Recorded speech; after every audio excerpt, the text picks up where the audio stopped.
Hello दोस्तों, कैसे हो? नमस्कार। मैं आप सबका भाई रवि तिवारी। और दोस्तों, हम एक बार आज फिर से हम रोस्ट वीडियो लेके आ गए हैं। और आज हम लेके आए हैं अंकित अकेला का ज़बरदस्त गाना, जिस गाना का टाइटल है सैया के राखम लूगा में खोस के।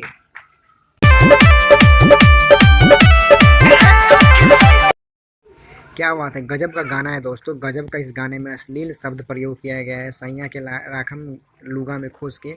और इस गाने में बहुत मज़ा आएगा। और आपको डीजे पे सुनना है तो इस गाने को एक बार डीजे पे ज़रूर बजाइए। अपना सैया के सूगा के राखम खोस के।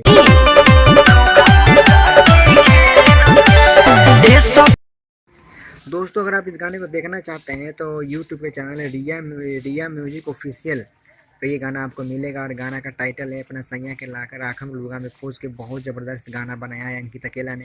जैसे गाना लेके आए थे मान ले जाइएगा भोरवा में।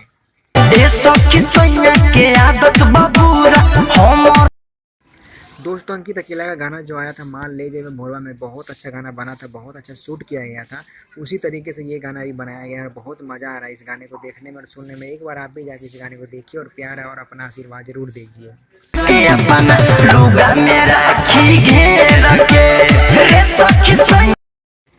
तो बस दोस्तों, आज के लिए इतना ही। वीडियो अच्छी लगे तो लाइक करें और चैनल को सब्सक्राइब करें, ताकि हम एक से बढ़ के एक वीडियो आपके लिए लेके आते रहें। बस आप लोग अपना प्यार और आशीर्वाद बना के रखिए। दोस्तों, चैनल को लाइक और सब्सक्राइब करना ना भूलें। एक बार सब्सक्राइब जरूर करें जो भी आप मेरे फ़ैन हैं। Thank you.